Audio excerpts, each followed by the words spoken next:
are now at high risk from health hazards, with 650,000 women giving birth in makeshift tarpaulins. More than 1,500 of my people have been gone from this world in this great flood, including over 400 children. Far more are in peril from disease and malnutrition. As we speak, millions of climate migrants are still looking for dry land to pitch their tents on, with heartbreaking losses to their families, their futures, and their livelihoods gone for long times to come. Early estimates suggest that more than 13,000 kilometers of metal roads have been damaged, over 370 bridges have been swept away, 1 million homes have been destroyed, and another million damaged. More than 1 million farm animals have been killed. 4 million acres of crops have been washed away, stripping the people of their bread basket, and damage of an unimaginable scale. Mr. President, Pakistan has never seen a more stark and devastating example of the impact of global warming. Life in Pakistan has changed forever. I have visited personally and spent time in every corner of my devastated country. People in Pakistan ask, why? Why has this happened to them? When global warming rips apart whole families and an entire country at this ferocious speed, it is time to ask why, and time to ask not what can be done, but what must be done. The undeniable truth is that this calamity has not been triggered by anything we have done. Our glaciers are melting fast, our forests are burning, and our heat waves have crossed 53 degrees Celsius, making us the hottest place on the planet. And now, Mr. President, now we live through an unprecedented monster monsoon. It is literally a monsoon on steroids, as the UN Secretary General described it most befittingly. It is on steroids. One thing is very clear: what happened in Pakistan will not stay in Pakistan. As the Secretary General so candidly says, hotspots like Pakistan fall in the 10 most climate vulnerable list of countries, but emit less than 1% of the greenhouse gases that are burning our planet. It is therefore entirely reasonable to expect some approximation of justice for this loss and damage, not to mention building back better with resilience and strength. Clearly, the time for talk about action has passed. At this point, I am profoundly grateful that the UN Secretary General Antonio Guterres visited Pakistan, where he spent time with climate refugees, with mothers and children in the tents, and repeatedly assured us of his support and assistance. At this point, I want to thank each and every one of the countries that have sent help to Pakistan and their representatives to Pakistan to stand in solidarity with us in our most trying hour. On behalf of my nation, I once again express my sincerest appreciation to all of them.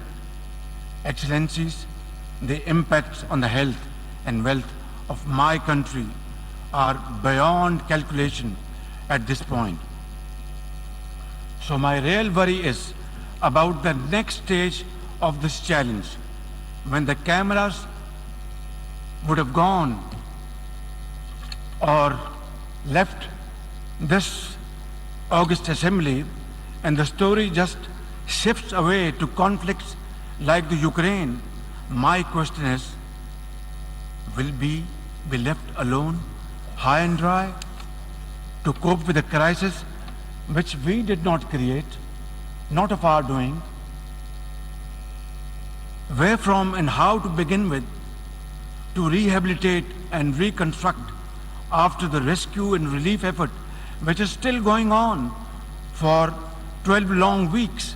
For many of the lives we have saved, the future is dimmed by new fragility, lost homes, decimated livelihoods, deluged croplands, permanent food insecurity, and exposure to uncertain futures.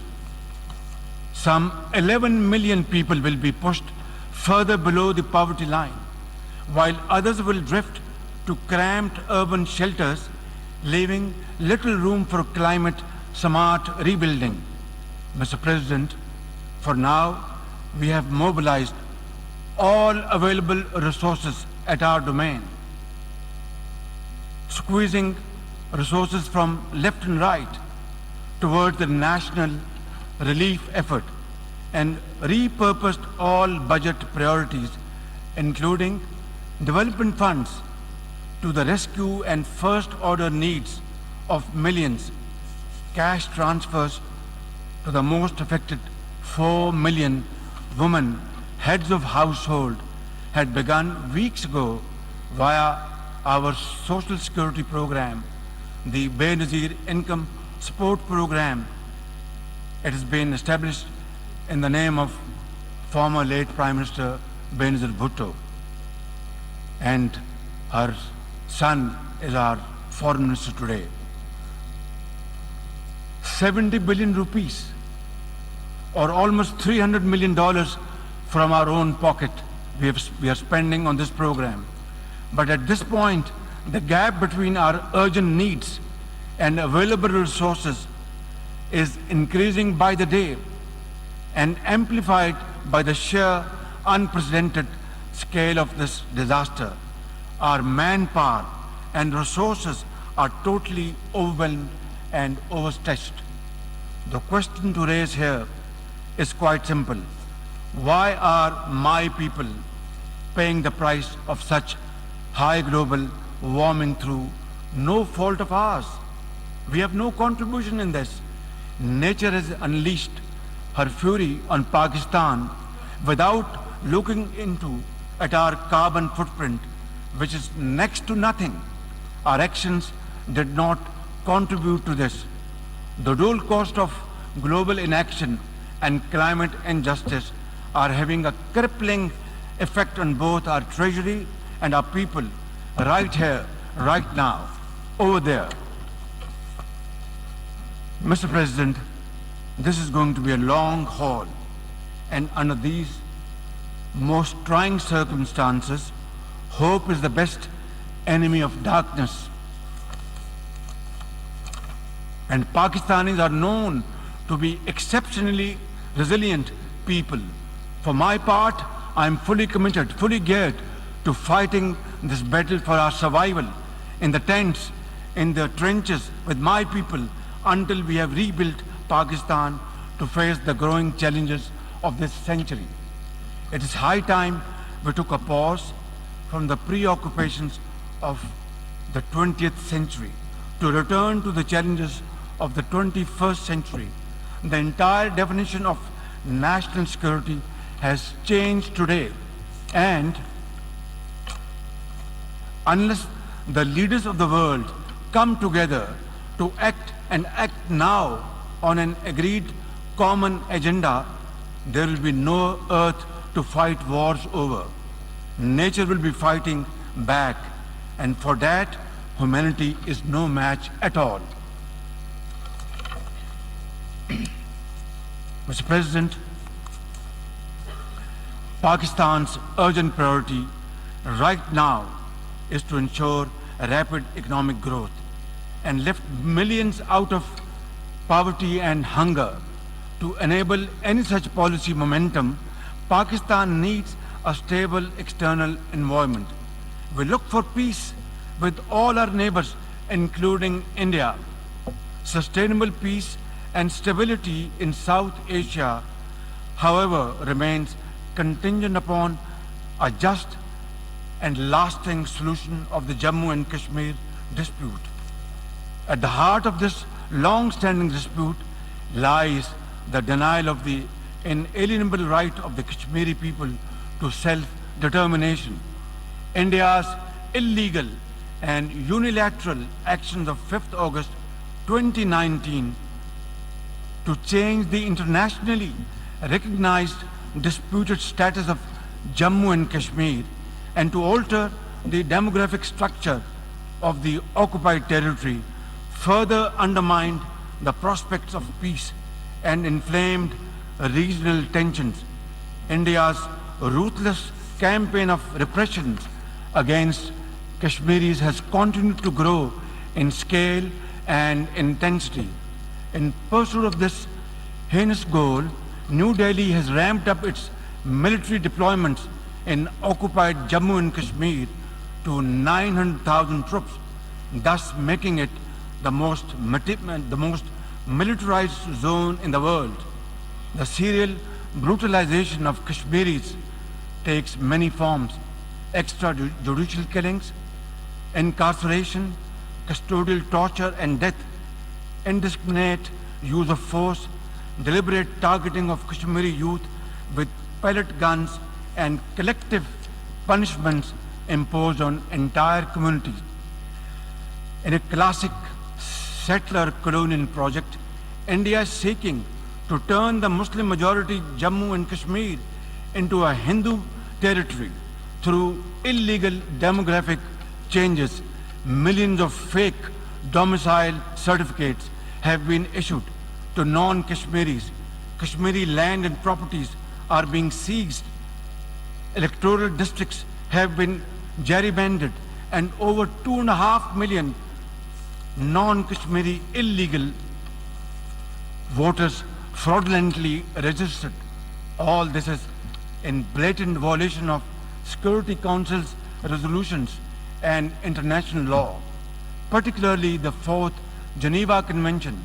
For our part, the Pakistani people have always stood by our Kashmiri brothers and sisters in complete solidarity and will continue to do so no matter what, until their right to self-determination is fully realized in accordance with the relevant UN Security Council resolutions. I assure the World Forum and this august platform that we in Pakistan remain consistent in our commitment to peace in South Asia. India must take credible steps to create enabling environment for constructive engagement. We are neighbors and we are there forever. The choice is ours, whether we live in peace or keep on fighting with each other. We have had 3 wars from 1947 onwards, and as a consequence, only miseries, poverty, unemployment increase on both sides. It's now up to us to resolve our differences, our problems, our issues, like peaceful neighbors through peaceful negotiations and discussions, and save our scarce resources for promoting education and health and employment to millions of people, young boys and girls on both sides of divide, and not waste our resources in buying more ammunition and trying to promote tension in this area.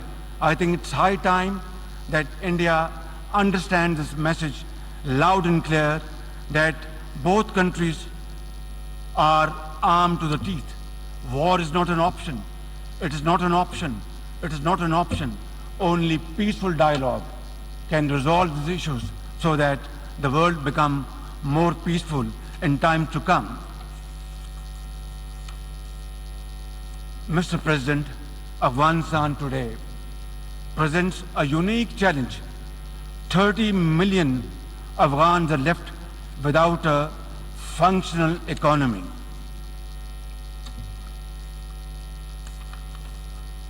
And banking system that allows ordinary Afghans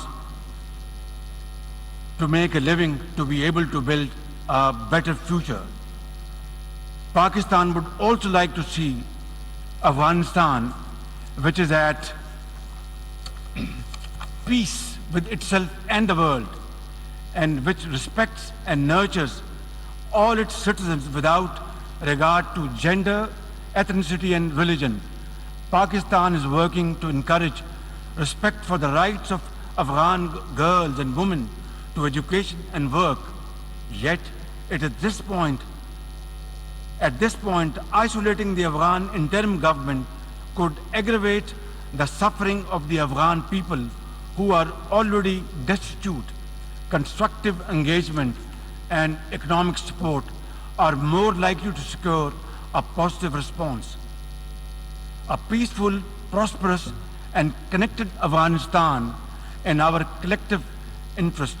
As a neighbor, Pakistan is a vital stake in peace and stability in Afghanistan. We have led the humanitarian efforts to help our Afghan brothers and sisters. We must avoid another civil war, rising terrorism, drug trafficking, or new refugees, which none of Afghanistan's neighbors are in a position to accommodate.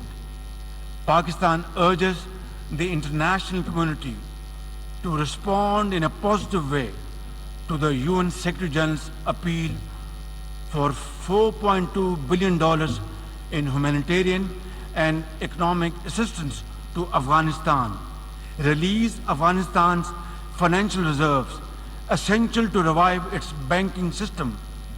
Pakistan shares the key concern of the international community regarding the threat posed by the major terrorist groups operating from Afghanistan, especially ISIL-K and Tehreek-e-Taliban Pakistan, as well as Al-Qaeda, ETIM, and IMU. They all need to be dealt with effectively and comprehensively with the support and cooperation of the interim Afghan authorities. In turn, the international community should address Afghanistan's dire humanitarian needs. Mr. President, Pakistan strongly condemns terrorism in all its forms and shades and manifestations. Terrorism does not have a religion, ladies and gentlemen. It is based on dogma, fueled by poverty, unemployment, deprivation, injustice, and ignorance, and fanned by vested interests. Pakistan is the principal victim of terrorism. Over the last 2 decades, we have suffered more than 80,000 casualties and over $150 billion in economic losses due to terrorist attack. Our armed forces, with the support of our people, mothers, traders, students, teachers, engineers, doctors, have broken the back of terrorism within Pakistan, yet we continue to suffer terrorist attacks from across our borders, sponsored and financed by our regional adversary. We are determined to defeat such cross-border terrorism. And I must say loud and clear that the amount of sacrifices Pakistan has made to defeat terrorism over the period of time has been unprecedented in the contemporary history of Pakistan.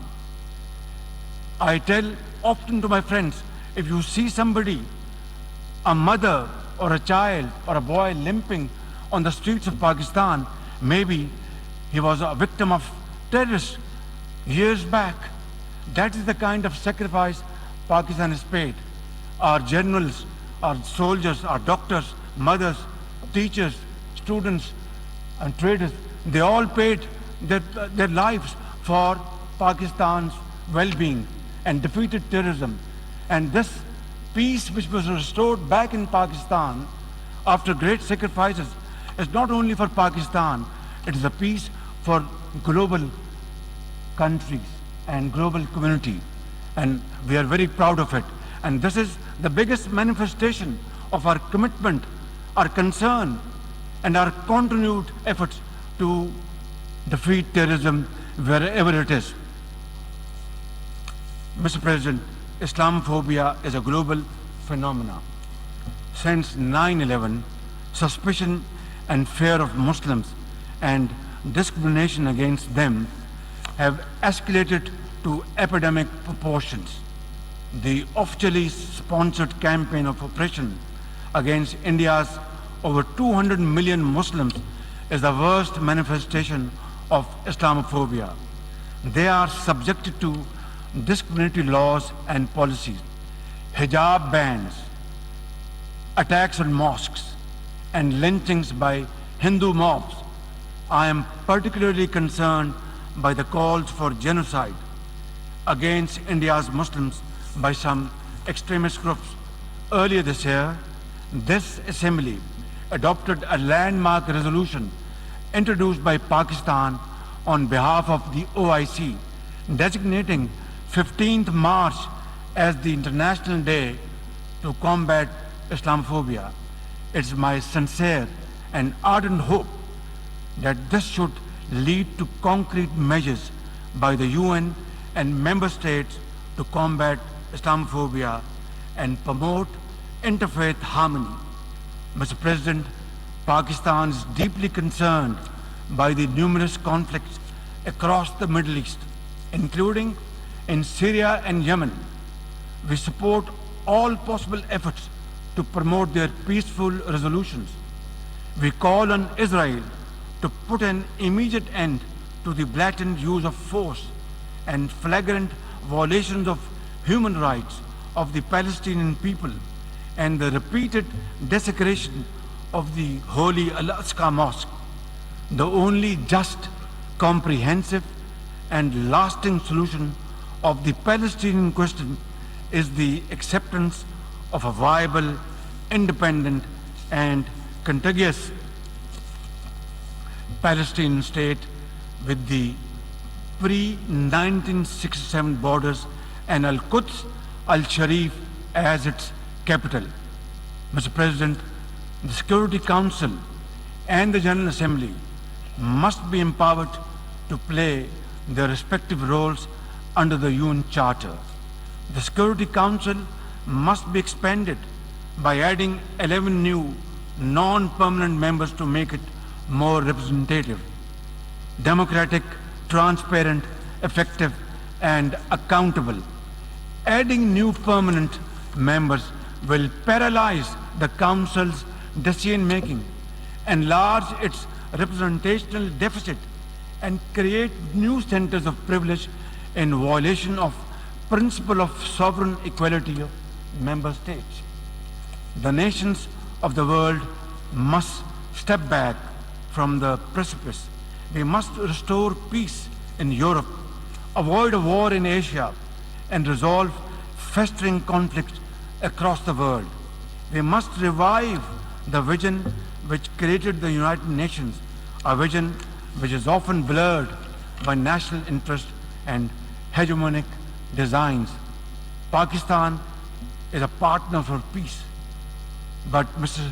President, peace can only be ensured and guaranteed when rights of communities who have been suffering over decades and subjugated over decades get their freedom, earn their freedom, and are respected.